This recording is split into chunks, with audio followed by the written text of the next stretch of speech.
I believe that a time existed long ago when man's mind did not yet realize that it was a separate entity from the brain.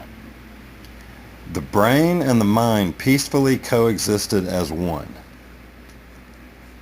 During this time, whether it be before or after the caveman, the brain and the mind were kept in a state of physical security by the ingenious thinking of its owner, the man.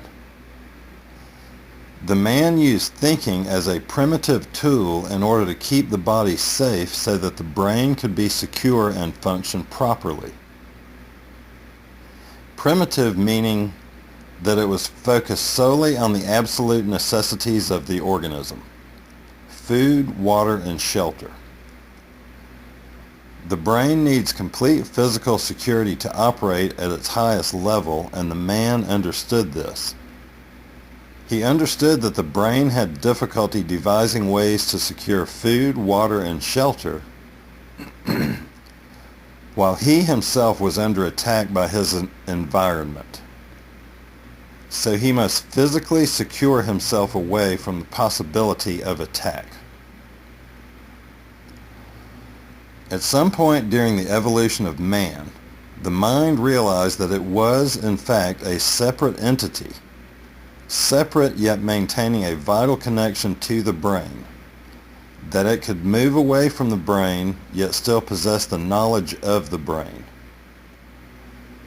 It is in this realization of separation that something profound happened.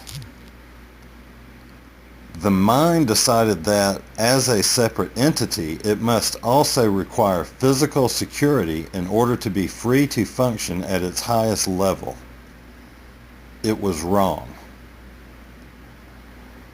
The mind did not understand that it, unlike the brain, was not bound by linear time and therefore did not require any form of security at all. So it went about securing itself in the same way that the body and brain had been kept secure for so long, through thought, which leads to action. The mind did not understand that no securing action was necessary, so it got to work securing itself psychologically. And the result is our precarious psychological lives, which are balanced on the notion that we will be okay if only we could secure our minds. Therefore, we go about infecting society and our environment with the anxieties and projections of our endless search for truth, which has led to the mess that we see the world in today.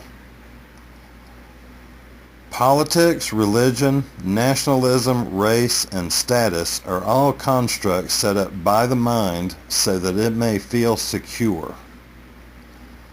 The feeling of security is unnecessary when security is already present.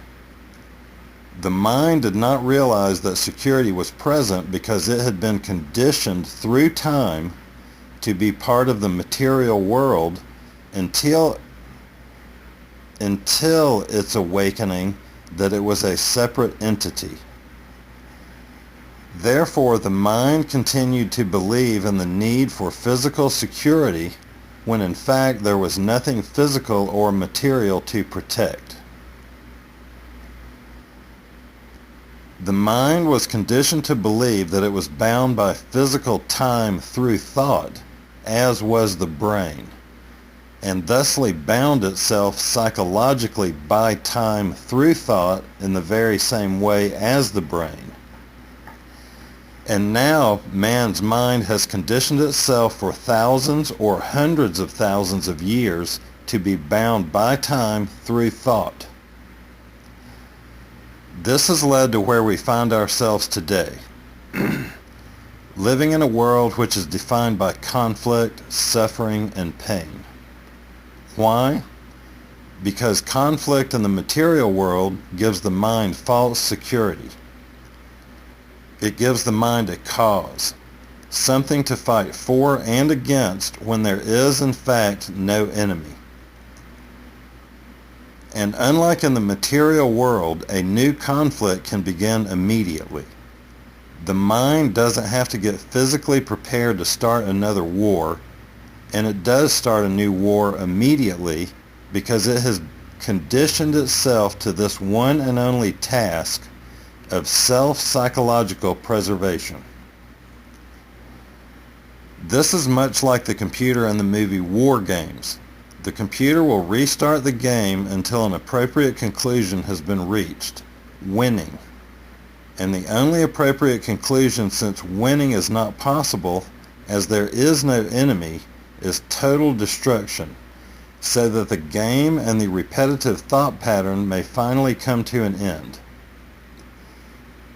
You see, the mind actually wants this psychotic cycle to end, but we won't allow it. Our minds are playing war games and will continue to play at the cost of the complete psychological annihilation of its host.